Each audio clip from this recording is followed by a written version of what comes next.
So this is the second question that I'll be working through. So the first one is we have compound interest. So they're trying to combine topics, and this is a really common thing in IGCSE.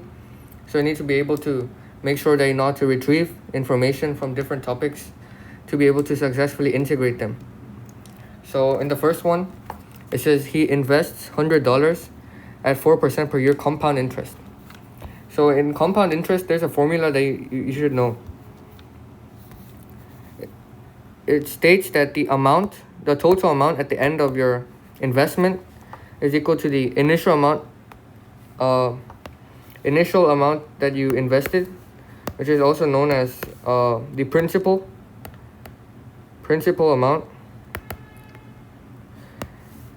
and that multiplied by the rate of interest. 1 plus r over 100 is just a way to multiply by a percentage. For example, if the rate was 5%, to increase the amount by 5%, you'd have to multiply by 1.05. You should know that. So it's just another way of writing that. To increase by some percentage. And the percentage is r. That's how you increase the number. And all of that to the power of t, where t is the time in years. Time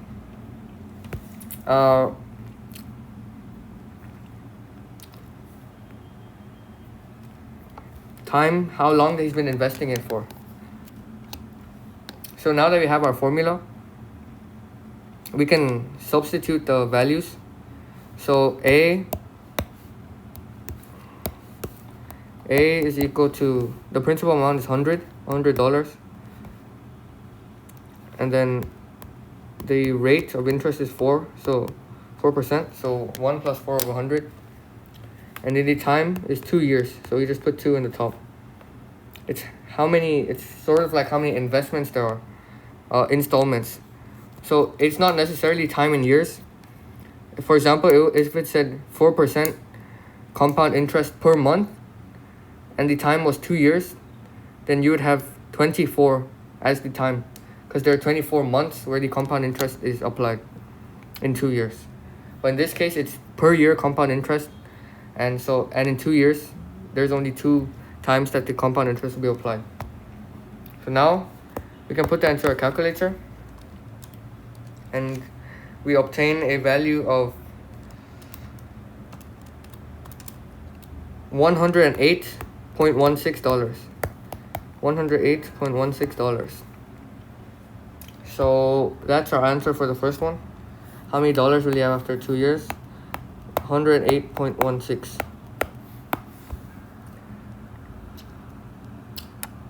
Alright, so part B. After X years, he will have Y dollars. He knows the formula to calculate Y. So this formula here is basically the same as the formula for compound interest here. 100 is the principal amount, and 1.04 is the same as increasing by 4%, which is what we did here. This is equal to 100 times 1.04 squared. So it's effectively the same, and X is the number of years. So yeah, that's just the same. So now you have to use the formula to calculate the values of P and Q in the table. So all you have to do is just substitute the value of X into this equation. So in the first one for P, it's 10. So Y is equal to 100 times 1.04 to the power of 10. And that is equal to, $148 if you round it to the nearest dollar. Because important thing to know is that if you look at the other values that they've given us, they've all been rounded to the nearest dollar. So when we're given an answer, we should also round it to the nearest dollar. But usually, for questions involving currency, usually give to 2 decimal places. But in this question, since the other ones are all rounded, you give it just rounded to the nearest dollar. So that's $148. So therefore P is 148. For the next one, we do the same thing. We substitute the value of x, which is 30 in this case, where Q is. And the answer is $324. So Q is equal to $324 to the nearest dollar. So those are our two answers here, P and Q. So now we have to move on to the next question. It says, plot the 5 points in the table and draw a smooth curve through them. Okay, so for this question, we need to find the suitable scale for the axes. So for the x-axis, it's the years, number of years. So we could do that 10, 20, 30. Let's just draw the x-axis first. And the y.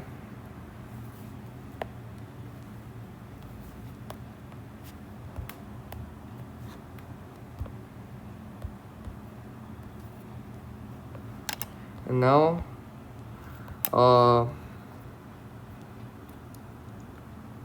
suitable scale could be every 2 of these large boxes is equal to 10 years. So 10, 20, 30, 40. And remember to label the axes as x years. And for the y, the minimum value is 100 and it goes up to 480. So we could have every 2 boxes is 100. So 100. So it would look like this.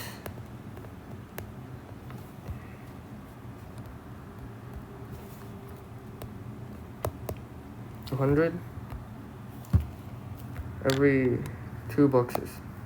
200, 300, 400, and 500. And remember to label it. So this is y dollars. So y dollars. So now we have our graph scale.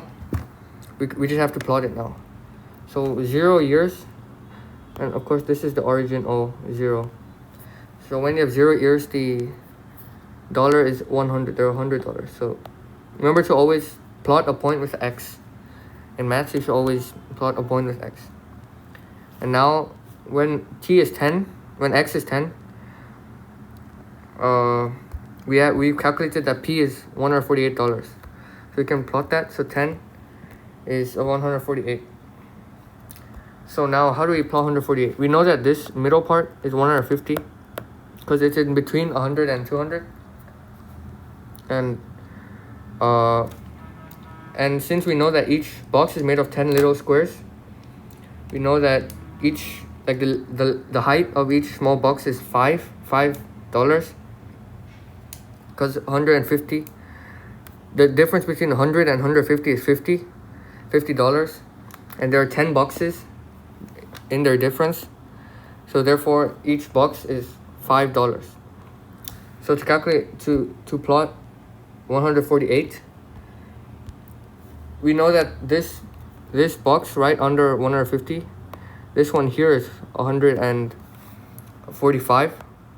So therefore we need to be, it doesn't have to be perfect, but just in between the 148 and 145, like 145 and 150. In between those 2 boxes is 148. The next one is 20. When x is 20, y is 219. So again, we use the same logic. This is 250. So when x is 20, y is 219. This is 250. So we know that each box is $5. So this is 205 210, 215, and 220. This is 220, and our value is 219, so it's just below that line. So we have to plot it just here, just below the line. And for the next one, when x is 30, y is equal to q, and we know that q is 324. So we could use we apply the same logic. This is 350, and each box is $5, and we're gonna plot 30 and 324. So we know that this is equal to 325 because it's the midpoint of 300 and 350, and therefore 324 will be right below that, just below. So that would be there, just below it. And then finally, the last one is 40 and 480. So use the same logic. 400. This is 450, and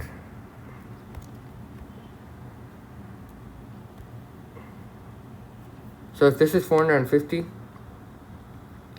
and this will be 475 because it's in between. It's the midpoint of 450 and 500, and therefore the line right above it, since each box is $5, the line right above it would be 475 plus 5, which is 480. So that would be where we want to plot it. So it would be this one right here. That would be 480. And now all that's left to do is to draw a smooth curve through these points.